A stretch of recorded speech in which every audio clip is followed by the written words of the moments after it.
مصطفیٰ کا آفتابی ہے۔ فلک بولا یہاں ہر ایک لمحہ شاد ہوتا ہے، زمیں بولی یہاں سرکار کا میلاد ہوتا ہے۔ اور پیر نصیر الدین پیر فرماتے ہیں، چھڑ جائے جس گھڑی شہ کونوں مکاں کی بات، چھڑ جائے جس گھڑی شہ کونوں مکاں کی بات، پڑھیے درود چھوڑیے سارے جہاں کی بات، چھڑ جائے جس گھڑی شہ کونوں مکاں کی بات، پڑھیے درود چھوڑیے سارے جہاں کی بات، شہر نبی کی یاد میں تڑپ دیا ہمیں، تم نے نصیر آج سنا دی کہاں کی بات۔ اگر آپ تمام حضرات کو تکلیف نہ ہو تو جو پیچھے بیٹھے ہوئے ہیں یہ چیئر ادھر ادھر خالی ہے، آپ کے مہمان خطیب بس آ رہے ہیں، تیزی کے ساتھ اور خطاب ہے تیزی کے ساتھ استقبال کر رہے ہیں۔ نعرہ تکبیر، نعرہ رسالت، عشق رسول کانفرنس، نعرہ تکبیر، نعرہ رسالت۔ آئیے حضرات شریعت و احترام کے ساتھ اس ذات کی بارگاہ میں التماس کر رہا ہوں جس پر خطابت ناز کرتی ہے، وہ شخص جس پر شخصیت ناز کرتی ہے، وہ عالم جس پر عالم ناز کرتا ہے، پاسبان ناموس اور عظمیت ترجمان مسلک اعلیٰ حضرت شہنشاہ خطابت آفتاب علم و حکمت واعظ حق و بیان خطیب اعظم ہندوستان حضرت العلامہ حضرت علامہ و مولانا ہاشم رضا خان ثقافی صاحب اللہ شہر نوادہ مائک پر تشریف لائے خطابت فرمانے کے لیے ان چار مصروں کے ساتھ کہ ذرا محمد کے ساتھ کہہ دو سبحان اللہ۔ مؤرخ جب جنون عشق کی تاثیر لکھتے ہیں، ہر ایک اچھائی کو اسلام کی جاگیر لکھتے ہیں، زمین والوں ہمارے قد کا اندازہ نہیں تم کو، فلک پر خون سے ہم نعرہ تکبیر لکھتے ہیں۔ آپ کیسے بولنا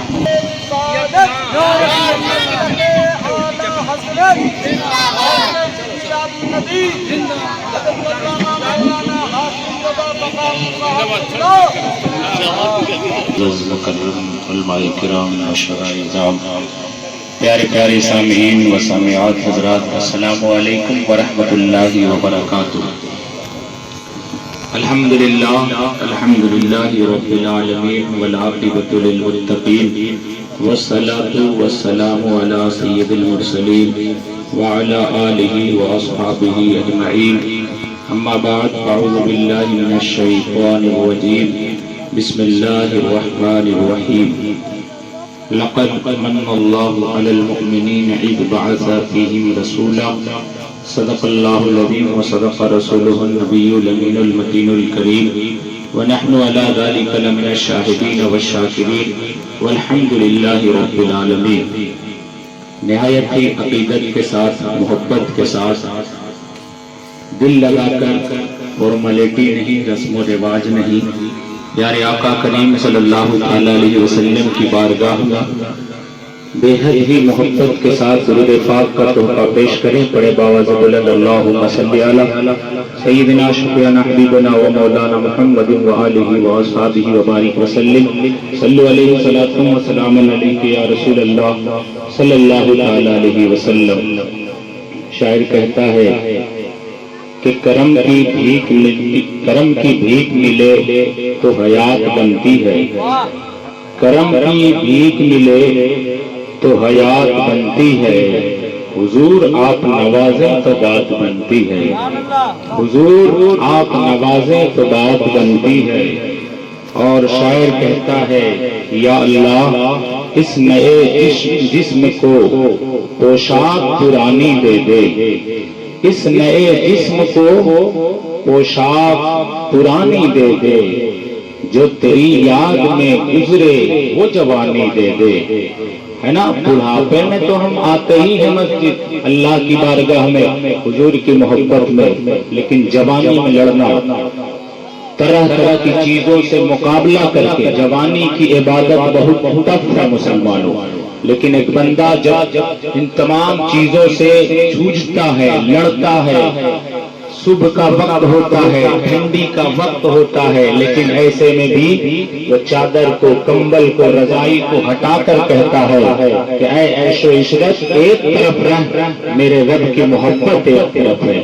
تو جوانی میں بہت مشکل ہوتا ہے اللہ تعالیٰ کی عبادت کرنا، عیش و عشرت ہے، کھیل کود ہے، عشق و محبت ہے، بہت ساری چیزیں رکاوٹ بنتی ہیں، لیکن پھر بھی اگر بندہ اللہ کی بارگاہ میں جاتا ہے تو اللہ فرشتوں سے کہتا ہے اے فرشتوں دیکھو یہ وہی ہے جس کے بارے میں تم کہتے تھے کہ انسان کو کیوں خلیفہ بنایا ہے، دیکھ یہ انسان ابھی اس کے پاس سب کچھ ہے، گرم بستر ہے، کمبل ہے، ٹھنڈی کا موسم ہے، ساتھ میں اہلیہ ہے، چھوٹے چھوٹے بچے ہیں، لیکن سب کو ایک سائیڈ کر دیا ہے اپنے رب کی عبادت کرنے کے لیے۔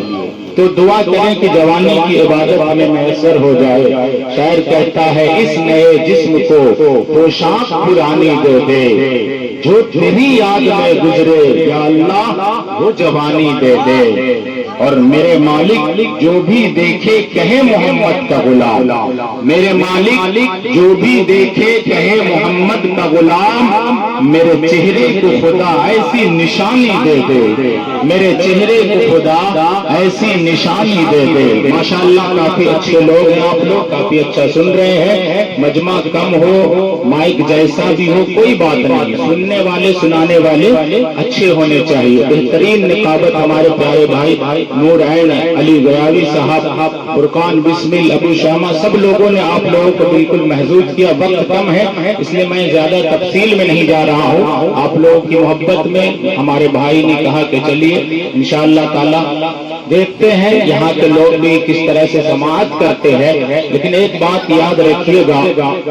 کہ آپ جتنی دیر یہاں پر بیٹھے ہیں نا، آپ اللہ کی رحمت کی بارش میں نہا رہے ہیں نا۔ دیکھیے دنیاوی فائدہ بھی ہے اس میں، دین کا بھی فائدہ ہے، دنیاوی بھی فائدہ ہے۔ دین کا فائدہ کیسے ہے؟ ایک تو یہ ہے کہ میرے کریم صلی اللہ تعالیٰ علیہ وسلم، محبت سے حدیث پاک میں آپ کو سنا رہا ہوں کہ آپ سوچتے ہوگے کہ میں پنڈول کی کسی گلی میں یا روڈ پہ بیٹھا ہوا ہوں، ایسا نہیں ہے۔ ہاں ظاہری طور پر آپ کسی روڈ پہ بیٹھے ہو، آپ کسی گلی میں بیٹھے ہو، لیکن مسلمانوں یاد رکھو میرے آقا فرماتے ہیں، صحابہ کرام کا پیارا مجمع لگا ہے، آقا صحابہ سے سوال کرتے ہیں، محبت سے سنیے گا، آپ اپنی عصمت پہ ناز کریں گے، آپ اپنے مقدر پہ ناز کریں گے کہ یا اللہ مجھے اتنا عصمت والا بنا دیا، مجھے اتنی مقدر والا بنا دیا۔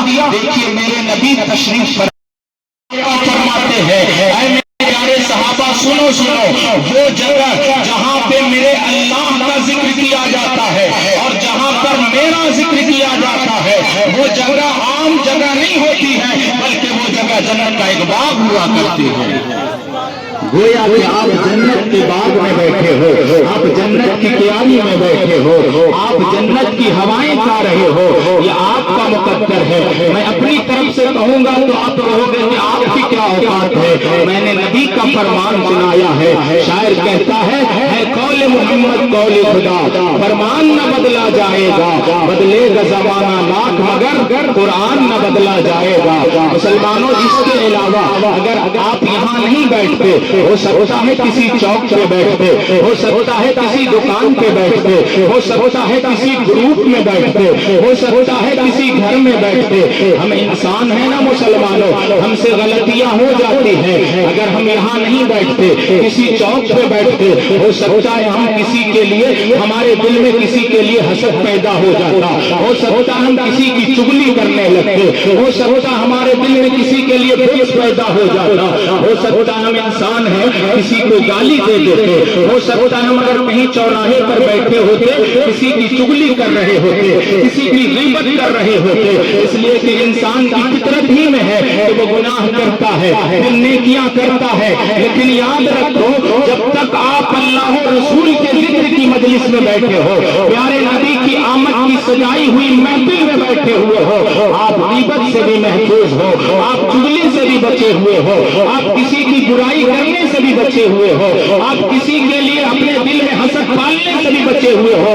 گویا کہ تمام برائیوں سے کے محفوظ کر کے اللہ نے آپ کو اپنی رحمت کی بارش میں نہانے کا موقع دے دیا ہے، تو آپ بڑے خوش قسمت ہیں۔ ہم دعویٰ کرتے ہیں نبی کے غلام ہیں، ہونا بھی چاہیے، اس لیے کہ اللہ نے ہر چیز نبی کے صدقے بنائی۔ یہ زمین بنی میرے نبی کے صدقے، آسمان بنا میرے نبی کے صدقے، یہ چاند بنا میرے نبی کے صدقے، ہاں سارا جہان بنا میرے نبی کے صدقے۔ اس لیے ہم کہتے ہیں کہ ہم اپنی جان تو دے سکتے ہیں، لیکن نبی کی بارگاہ میں ایک ذرہ برابر گستاخی برداشت نہیں کر سکتے۔ میرے نبی سب سے اعلیٰ ہے، میرے نبی سب سے بلند ہے، لیکن مسلمانوں اپنی اس محبت میں دلیل بھی دینی پڑے گی، ثبوت بھی دینا پڑے گا کہ واقعی ہم نبی سے محبت کرتے ہیں۔ اس لیے کہ محبت اطاعت کھوجتی ہے، محبت پیروی کھوجتی ہے، محبت جو باتیں بتائی گئی ہے اس حکم پر عمل کرنا کھوجتی ہے۔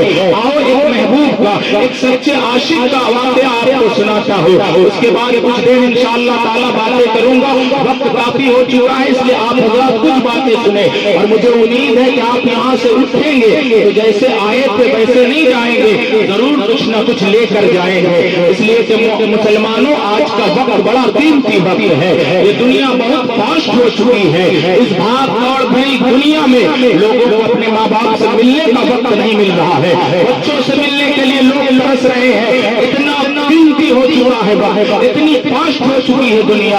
اس لیے اگر آپ نے اپنا قیمتی وقت لگایا ہے، اگر اپنا قیمتی وقت دیا ہے تو یہاں سے کچھ سیکھ کر جانا ہے، یہاں سے کچھ حاصل کر کے جانا ہے۔ نقیب اہل سنت کی توجہ چاہوں گا، فرقان بسمل صاحب سنیے گا، ایک انسان واقعہ نقل کرتا ہے، ابھی کچھ دنوں پہلے کا واقعہ ہے، سعودی کا واقعہ ہے، انشاءاللہ تعالیٰ قرآن و حدیث کی بات میں اس واقعے کے بعد آپ کو بتاؤں گا۔ ایک انسان کہتا ہے میں روضہ رسول یعنی نبی کے مزار کے سامنے بیٹھا تھا، میں نے کیا دیکھا، ایک انسان ہے جو ہر وقت روضہ رسول کو چومتا ہے، کبھی ان کی جالیوں کو چومتا ہے، کبھی ان کے گنبد کو دیکھتا ہے، کبھی وہاں پر جا کر بیٹھ جاتا ہے، وہ ایسی حرکتیں کرتا ہے جیسے لگتا ہے نبی کا سچا عاشق ہے، جیسے لگتا ہے وہ نبی سے بہت محبتیں کرتا ہے۔ وہ انسان کہتا ہے میں نے اس انسان کو دیکھا، جتنے لوگ وہاں پہ حج کرنے گئے ہوں گے نہ عمرہ کرنے گئے ہوں گے، انہیں بھی پتا ہے جب نبی کا روضہ ہم دیکھتے ہیں تو کیسا نظارہ ہوتا ہے، دل کی کیسی کیفیت ہوتی ہے، لگتا ہے یا رسول اللہ یہیں پر دم ٹوٹ جائے میں آپ کے پاس ہی رہ جاؤں۔ جو سچا عاشق رسول ہوتا ہے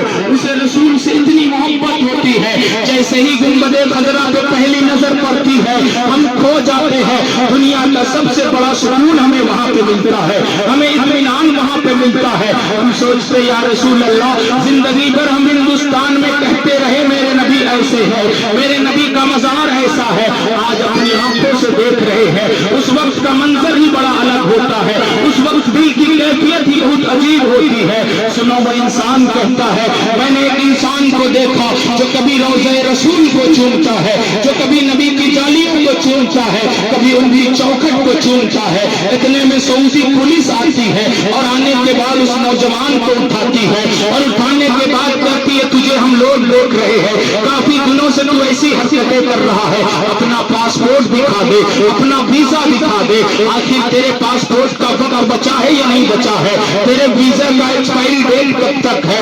وہ انسان کہتا ہے کہ اس کے پاسپورٹ کو جب چیک کیا گیا ہے تو پتا چلا کہ کافی پہلے اس کا ڈیٹ ختم ہو چکا تھا، وہ ایکسپائری ڈیٹ ہو چکا تھا، اس کے ہر کاغذات کا ٹائم ختم ہو چکا تھا۔ اب سعودی پولیس اس کے کالر کو پکڑتی ہے اور روضہ رسول سے باہر کھینچ کر لاتی ہے۔ وہ انسان جو اس واقعے کو لکھتا ہے وہ کہتا ہے میں نے اس کی آنکھوں میں آنسو دیکھا تھا، مجھے لگ رہا تھا یہ سچا انسان ہے۔ سعودی پولیس نے باہر کھینچ کر کہا بتا تیرا پاسپورٹ بھی خراب ہو چکا ہے، اس کا ڈیٹ ختم ہو چکا ہے، ویزا بھی ایکسپائری ڈیٹ ہے، تو یہاں کیا کر رہا ہے، نبی کے روزے پر کیوں بیٹھا ہے؟ وہ کہتا ہے اے پولیس والوں سنو میرا ملک یمن ہے، میں یمن سے یہاں پر آیا ہوں، میں نے اپنا کاروبار چھوڑ دیا ہے، میں نے اپنے ماں باپ کو چھوڑ دیا ہے، میں نے اپنا ملک چھوڑ دیا ہے، میں نے اپنے بچوں کو چھوڑ دیا ہے۔ پولیس والے کہتے کیوں چھوڑ دیا ہے؟ وہ کہتا ہے میری بس ایک ہی تمنا تھی کہ میں رہوں تو روضہ رسول کے سامنے رہوں، میں رہوں تو نبی